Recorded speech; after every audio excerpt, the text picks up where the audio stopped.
ಆಳಂದ ತಾಲೂಕಿನ ಬುಸ್ನೂರು ಗ್ರಾಮದಲ್ಲಿರುವಂಥ ಸಹಕಾರಿ ಸಕ್ಕರೆ ಕಾರ್ಖಾನೆಯ ಒಂದು ಆಡಳಿತ ಮಂಡಳಿಯ ಒಂದು ಚುನಾವಣೆ ನಿನ್ನೆ 3ನೇ ತಾರೀಕು ವಿಶ್ವರಾಧ್ಯ ದೇವಸ್ಥಾನದಲ್ಲಿ ಹಮ್ಮಿಕೊಂಡಿದ್ದರು. ಈ ಚುನಾವಣೆ ಪ್ರಾರಂಭದಿಂದಲೂ ಮತದಾರರ ಪಟ್ಟಿ ಏನು ಮಾಡ್ತಾಯಿದ್ರು ಆ ಸಂದರ್ಭದಿಂದಲೂ ಕೂಡ ಇದು ಅಕ್ರಮವಾಗಿ ಮಾಡ್ತಾಯಿದ್ರು.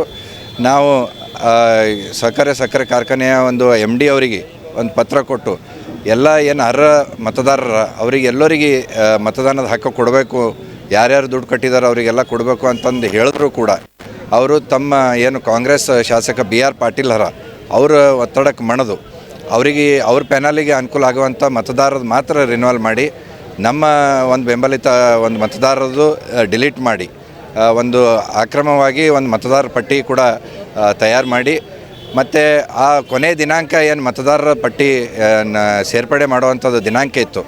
ಒಂದು ವಿಜಯ ಕರ್ನಾಟಕ ಪೇಪರಲ್ಲಿ ಹೇಳ್ತಾರೆ 2ನೇ ತಾರೀಕು ಅಕ್ಟೋಬರ್ ಲಾಸ್ಟ್ ಡೇಟು, ಅಲ್ಲಿವರೆಗೂ ಯಾರು ದುಡ್ಡು ಕಟ್ಟೋರು ಕಟ್ರಿ ಅಂತಂದು. ಆಮೇಲೆ ನಾನು ಮಾತಾಡಿದೆ, ಇಷ್ಟು ಬೇಗ ನೀವು ಕ್ಲೋಸ್ ಮಾಡಿದ್ರೆ ಇನ್ನೂ ರೈತರಿಗೆ ಸಂದೇಶ ಮುಟ್ಟಿಲ್ಲ, ಅವ್ರು ಬಂದು ಕಟ್ಟಕ್ಕೆ ಇದು ಆಗ್ತದೆ. ಅವಾಗ ನನಗೂ ಕೂಡ ಅವರು ಹೌದ್ರಿ ನನಗೂ ಭಾಳ ರೈತರು ಫೋನ್ ಮಾಡಿದ್ದಾರೆ ಅಂತ ಹೇಳಿ ಅವರು ನಾನು ಪೋಸ್ಟ್ಪೋನ್ ಮಾಡ್ತಾಯಿದ್ದೀನಿ ಅಂತಂದು 8 ತಾರೀಕಿಗೆ 8 ದಿವಸ ಮುಂದಕ್ಕೆ 6 ದಿವಸ ಮುಂದಕ್ಕೆ ಹಾಕಿ ಆಮೇಲೆ BR ಪಾಟೀಲ್ಗೆ ಇದು ಗೊತ್ತಾಗಿ ಅವ್ರು ಒತ್ತಡ ಹಾಕಿ ನಿಮ್ಮ ಡೇಟ್ ಯಾಕೆ ಎಕ್ಸ್ಟೆಂಡ್ ಮಾಡಿದ್ದು ಮತ್ತು BJP ಮೆಂಬರ್ಸ್ ಬರ್ತಾರೆ, ಇದೇ ಡೇಟ್ ಏನಿತ್ತು ಅದೇ ಕ್ಲೋಸ್ ಮಾಡು ಅಂತಂದು ಹೇಳೋಣ. ಎಕ್ಸ್ಟೆಂಡ್ ಮಾಡಿದ್ದು ಪೇಪರ್ದಾಗ ಅನೌನ್ಸ್ ಮಾಡಿದ್ದು ಮತ್ತು ರಿಟರ್ನ್ ಇನ್ನೊಂದು ಪೇಪರ್ದಾಗ ಕೊಡ್ತಾರೆ, ಕೊಟ್ಟು ಇಲ್ಲ ನಾವು 2 ತಾರೀಕೆ ಕ್ಲೋಸ್ ಮಾಡ್ತೀವಿ ಅಂತಂದು. ಅಂದರೆ ಮತದಾರರ ಪಟ್ಟಿ ಕೂಡ ಅವರು ಅಕ್ರಮವಾಗಿ ಮಾಡಿದ್ದಾರೆ. ಮತ್ತು ನಿನ್ನೇನು ವೋಟಿಂಗ್ ನಡೆಯುವಂಥ ಸಂದರ್ಭದಲ್ಲಿ ಅಲ್ಲಿ ಬೂತ್ ನಂಬರ್ 1 ಅಲ್ಲಿ 12-1 ಗಂಟೆವರೆಗೂ ಒಂದು ಏನು ನಮ್ಮ ಪೆನಲ್ ಮತ್ತು ಅವ್ರದ್ದು ಎಲ್ಲ ಸೇರಿ ನಿಂತಿಂತ 12 ಜನರ ಒಂದು ಮತಪತ್ರ ಕೊಟ್ಟಿದ್ರು ಜನರಿಗೆ ಓಟ್ ಹಾಕಕ್ಕೆ. ಆದರೆ 12ರ ನಂತರ ಏನು ಮಾಡ್ತಾರೆ, ಜನತಾ ಬಜಾರ್ದು ಒಂದು ಮತಪತ್ರ ಅಲ್ಲಿಂದ ತಂದು ಇಲ್ಲಿ ಮತದಾರರಿಗೆ ಓಟ್ ಹಾಕ್ಲಿಕ್ಕೆ ಕೊಡ್ತಾರೆ.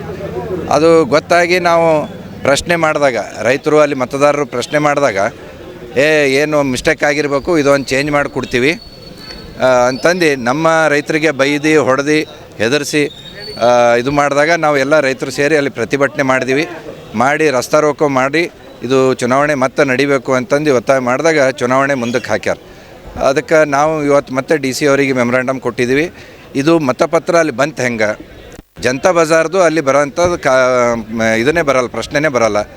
ಅದಕ್ಕೆ ಇದು ಅಧಿಕಾರಿಗಳು ಶಾಮೀಲಾಗಿ ಕಾಂಗ್ರೆಸ್ದವರು ಇವತ್ತು ಚುನಾವಣೆ ಸೋಲ್ತೀವಿ ಅಂತ ಇದರಿಂದ 12ರ ನಂತರ ಮತಪತ್ರಗಳನ್ನು ಬದಲಾವಣೆ ಮಾಡಿ ನಮ್ಮ ಮತದಾರರ ಮತಗಳ ಲ್ಯಾಪ್ಸ್ ಆಗಬೇಕು ಅನ್ನೋ ಉದ್ದೇಶದಿಂದ ಈ ರೀತಿ ಮಾಡಿದ್ದಾರೆ. ಅದಕ್ಕೆ ಇಂಥ ಅಧಿಕಾರಿಗಳ ಮ್ಯಾಗ ಇವತ್ತು ಆ್ಯಕ್ಷನ್ ಆಗಬೇಕು, ಸಸ್ಪೆಂಡ್ ಆಗಬೇಕು, ಇಮಿಡಿಯೇಟು FIR ಆಗಬೇಕು. ಮತ್ತು ಏನು ಮತಪತ್ರ ಪರಿಷ್ಕರಣೆ ಮಾಡಿ ಯಾರು ಅರ್ಹರ ಅವರಿಗೆ ಮತಪತ್ರ ಕೊಡಬೇಕು, ವೋಟಿಂಗ್ ಪವರ್ ಕೊಡಬೇಕು.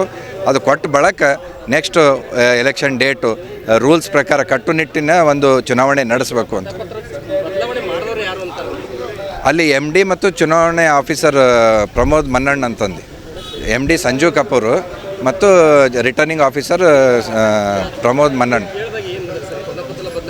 ಇಲ್ಲ, ಅದು ಮಿಸ್ಟೇಕ್ ಆಗಿದೆ ಅಂತಂದು ಹೇಳ್ತಾರೆ ಅವರು. ಹಾಂ, ಒಪ್ಕೊಂಡೇ ಮುಂದೆ ಹೂಡಿದ್ದಾರೆ ಎಲೆಕ್ಷನ್ನು ನಡೆಸ್ಲಿಕ್ಕೆ ಹೊರಟಿದ್ರು. ಇದು ಎಲ್ಲ ನಾವು ಅದೇ ಇವರು ಅಧಿಕಾರಿಗಳಿಗೆ ಇಮಿಡಿಯೇಟ್ ಸಸ್ಪೆಂಡ್ ಆಗಬೇಕು, FIR ಆಗಿ ತನಿಖೆ ನಡೆಸ್ಬೇಕು ಯಾಕೆ ಹಿಂಗೆ ಮಾಡಿದ್ರು ಅಂತಂದು. 2ನೇದು ಏನು ಲಿಸ್ಟ್ ಅದ ಮತದಾರರ ಪಟ್ಟಿ ಅದು ಪುನರ್ ಪರಿಷ್ಕರಣೆ ಆಗಬೇಕು, ಅರ್ಹರಿಗೆ ಮತದಾನದ ಹಕ್ಕು ಕೊಡಬೇಕು. 3ನೇದು ಕಟ್ಟುನಿಟ್ಟಿನಾಗಿ ಹೊಸ ಡೇಟ್ ಅನೌನ್ಸ್ ಮಾಡಿ ಎಲೆಕ್ಷನ್ ಮಾಡಬೇಕು. ಶಾಸಕರು ಈ ರೀತಿ ಹೇಳಿತನದ ಅಧಿಕಾರಿಗಳನ್ನು ಬಳಸ್ಕೊಂಡು ಚುನಾವಣೆ ಮಾಡೋದು ಬಿಟ್ಟು ನೇರವಾಗಿ ಜನರ ವಿಶ್ವಾಸ ಗಳಿಸಿ ಎಲೆಕ್ಷನ್ ಮಾಡಿರಿ, ಅಧಿಕಾರ ದುರುಪಯೋಗ ಮಾಡ್ಕೋಬೇಡ್ರಿ ಅಂತಂದು ನಾನು MLA BR ಪಾಟೀಲ್ಗೆ ಹೇಳಕ್ಕೆ ಬಯಸ್ತೀನಿ.